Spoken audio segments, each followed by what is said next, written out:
Kumusta na po kayo mga kapatid?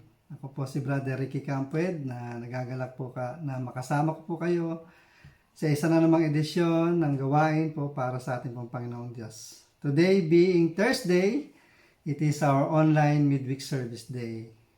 At kagaya po ng dati, simulan po natin ang ating gawain sa mamagitan ng isang maiksing panalangin. Purihin po ang Panginoon. Hallelujah. Dakilang Diyos, kapangyarihan sa lahat. Panginoon, maraming salamat po sa kabutihan na patuloy niyo pong pinaparanas sa aming mga buhay, Panginoon.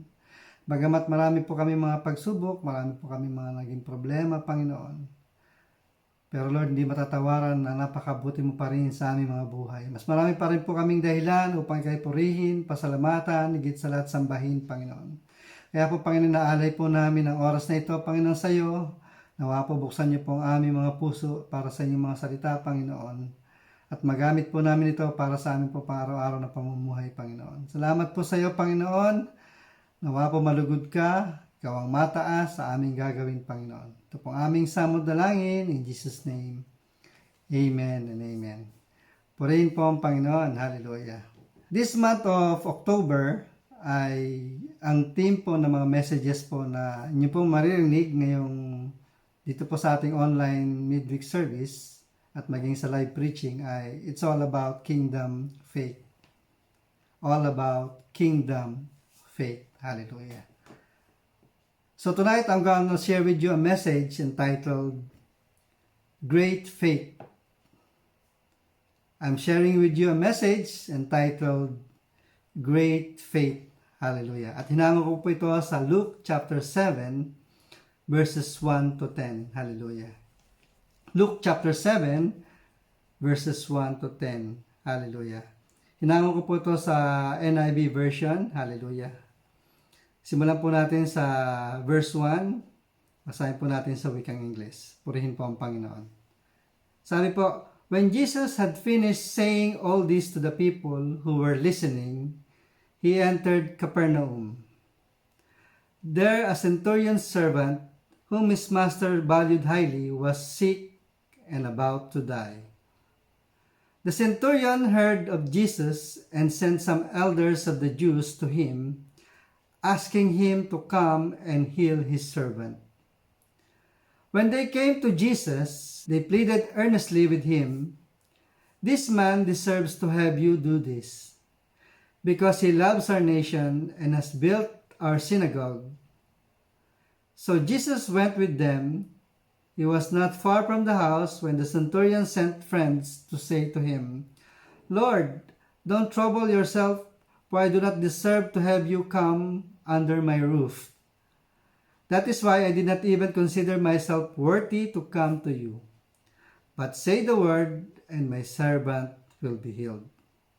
For I myself am a man under authority, with soldiers under me. I tell this one, go, and he goes, and that one, come, and he comes. I say to my servant, do this, and he does it." When Jesus heard this, he was amazed at him, and turning to the crowd following him, he said, "I tell you, I have not found such great faith even in Israel." Then the man who had been sent returned to the house and found the servant well. Hallelujah. Purihin po ang Panginoon sa pagkabasa ng kanyang mga salita. Hallelujah. Hallelujah. So this story took place when Christ came down from the mount after he taught the sermon of the Beatitudes. So ito po ay nangyari nung bumaba po ang ating pong Panginoon after po niyang mag-message dun sa Sermon of the Mount. Hallelujah. It happened when he was entering Capernaum. Hallelujah. So, Capernaum was a fishing village located in the northwest shore of the Sea of Galilee. Ito daw po ang lugar na kung saan naninirahan sila Peter, James, and John, as well as Andrew. Hallelujah. So, Capernaum was also said to be Jesus' hometown. Hallelujah. Kung yung Wuhan po ng China ang epicenter ng COVID-19 virus, Capernaum naman daw po is the epicenter of Christ's ministry. This is where Jesus performed most of his miracles. Hallelujah. So this passage that we read earlier also marks the turning point of Jesus' ministry. Ano po yun? Na kung saan ay dati-rati ay puro mga Hudyo lamang ang kanyang audience o mini-minister. Ngayon, pati po mga Gentiles ay sinama na rin po ng ating pong Panginoon. Hallelujah. In this passage, we find the main characters. Tatlo po sila. The first one is the Jewish elders. The second one is the centurion. And the third one is the centurion's slave. Hallelujah. So let's talk about the centurion. So what exactly is a centurion? Hallelujah. Centurion is the commander of 100 trained and disciplined soldiers in the Roman army. Hallelujah. So centurion is derived from the word century.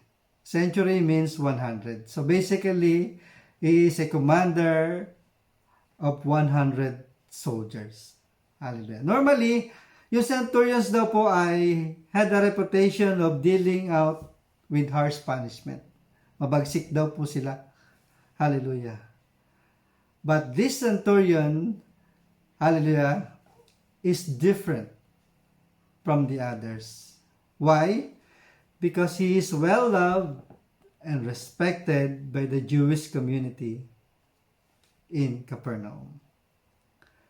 Also in this passage, we can see how did Jesus arrive at the conclusion that this centurion has great faith.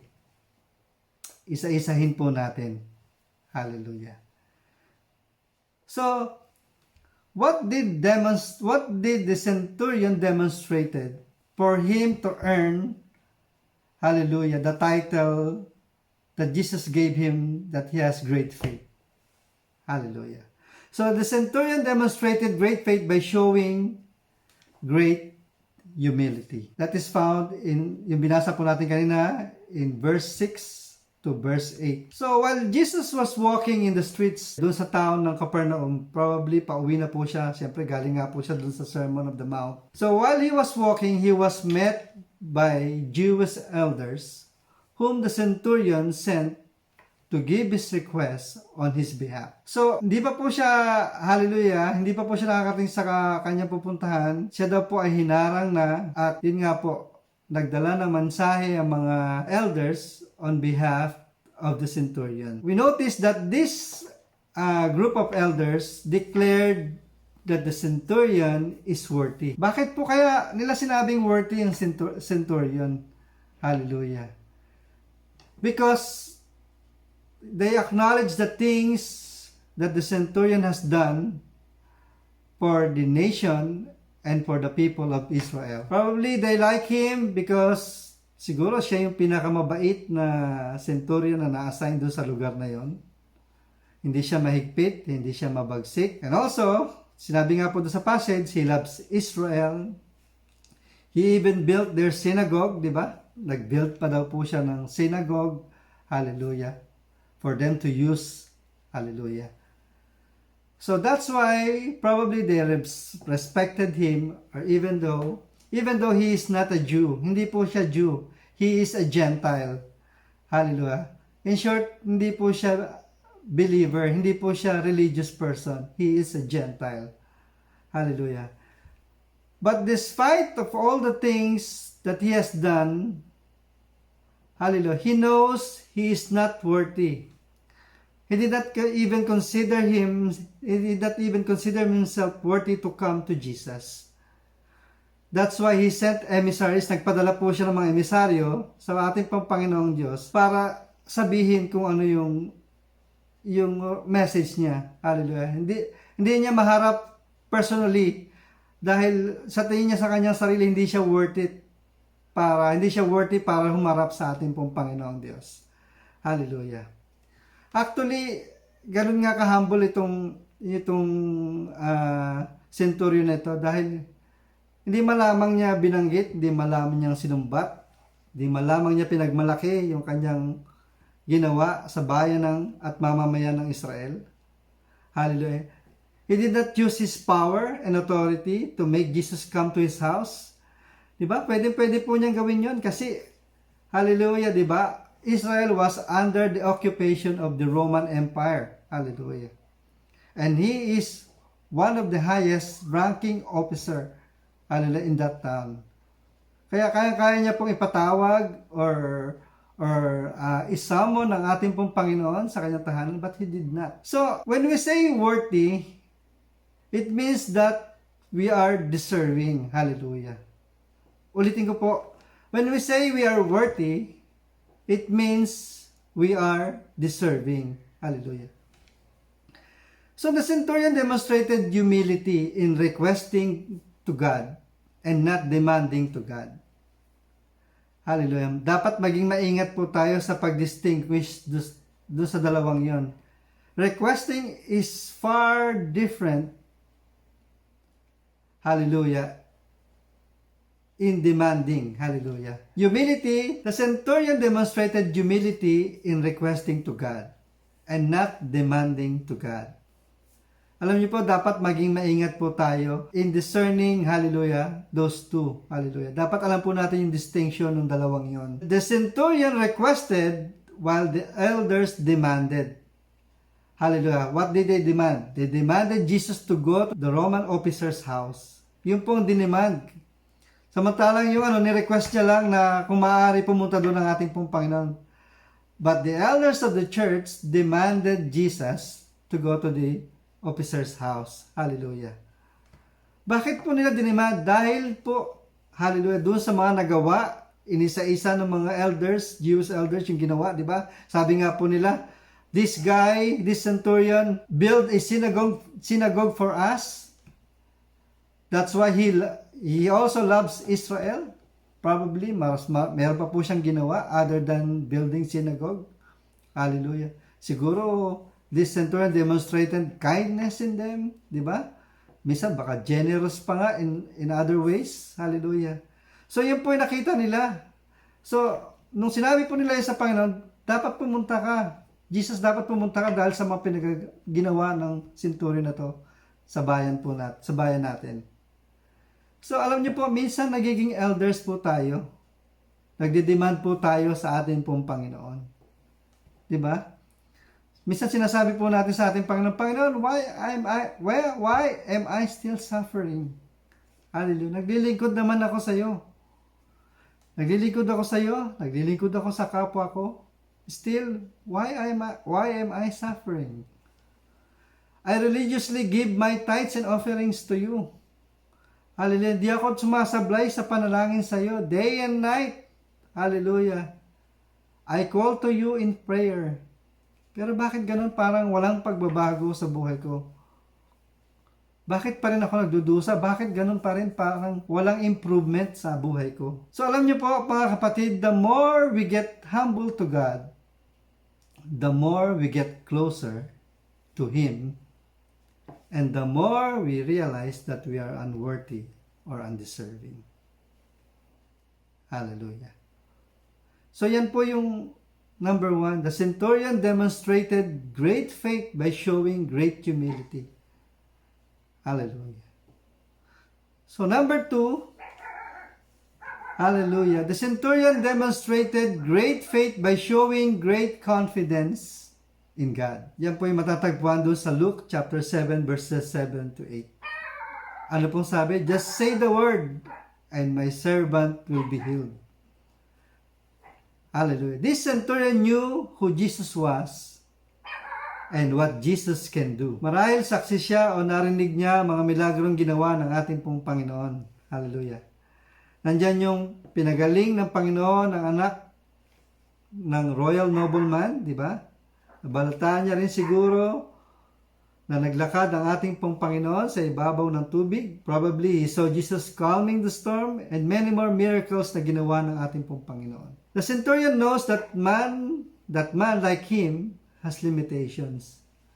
Alam niya na he can only do so much. Ika nga, di ba? May limitasyon. Hallelujah. Probably, he already used all his connections. Di ba?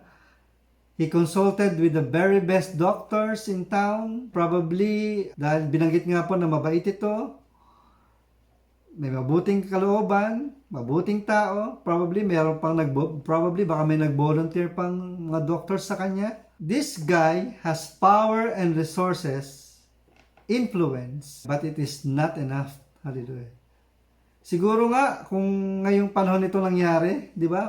Anong sinasabi po ng mga millennials? Hindi kinaya ng powers ko. Di ba? Hindi kinaya ng powers ko. Even people in Capernaum, yung mga Hudyo, probably they were shocked. Hallelujah. Na-shock po sila dahil, hallelujah, nakita nila yung taong ito with so much political and military might. Di ba?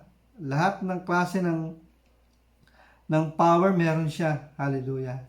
He can impose power, but still, hallelujah, they find him pleading and begging Jesus to do something. Hallelujah. Pinapatunayan lang po nito that he recognizes, hallelujah, Jesus' supreme authority, believing that he can do something and believing that he can heal his servant. Wow. Grabe, no? That's how convinced and confident he is. Hallelujah. So ito po yung nakita ng ating pong Panginoong Hesus sa centurion. Hallelujah. That made him say that this man has great faith and he rewarded him because of it. Great faith produces great reward. Hallelujah. Ano pong sabi sa Luke chapter 7 verse 10? Then the man who had been sent returned to the house and found the servant well. Alam niyo po mga kapatid, it is always the grand design, it is always the will of God to reward us because of our faithfulness, because of our faith in God. That's why when he heard the news, di ba, nung narinig ni Jesus, yung binalita sa kanya, yung kalagayan ng servant ng centurion, ang sabi niya po sa verse 6, he went with them right away. He never hesitated. Hindi po siya nagdalawang isip. Hallelujah. Doon nga po sa Matthew, sabi po niya, let's go and I will heal him. Mga kapatid, yung faith daw po ay doesn't work, hallelujah, in good circumstances. Faith has to be proven. Faith is about believing even in our suffering and even if things doesn't look good. Faith is believing that God will make it happen and he can turn things around. That is faith. Hallelujah. Even if there is no hope, you still believe. Hallelujah. So, what kind of suffering are you facing right now? Hallelujah. Katulad na rin po ba tayo ng centurion servant na suffering from illness? Are we suffering from grief? Are we suffering from self-pity, frustrations, or even poverty? Hallelujah. Maybe you're saying, hindi ko nararamdaman si Lord. Hallelujah. I don't see His hand working on my situation. I don't understand why is this still happening to me. Hallelujah. Even all these things are happening to us, we still believe that God can do something for us. That God can turn our situation around. That God, hallelujah, can make things happen. That is called great faith. Hallelujah. And God will provide us with great reward. That is 100% sure.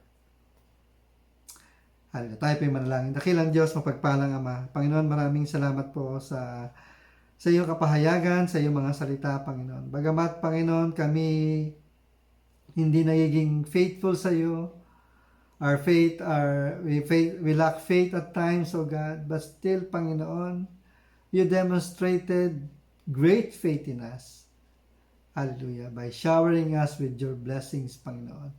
By solving our problems, Panginoon. Hallelujah. Hindi lamang po yan, Panginoon, inaahon niyo po kami mula sa aming pagkalugmok, Panginoon.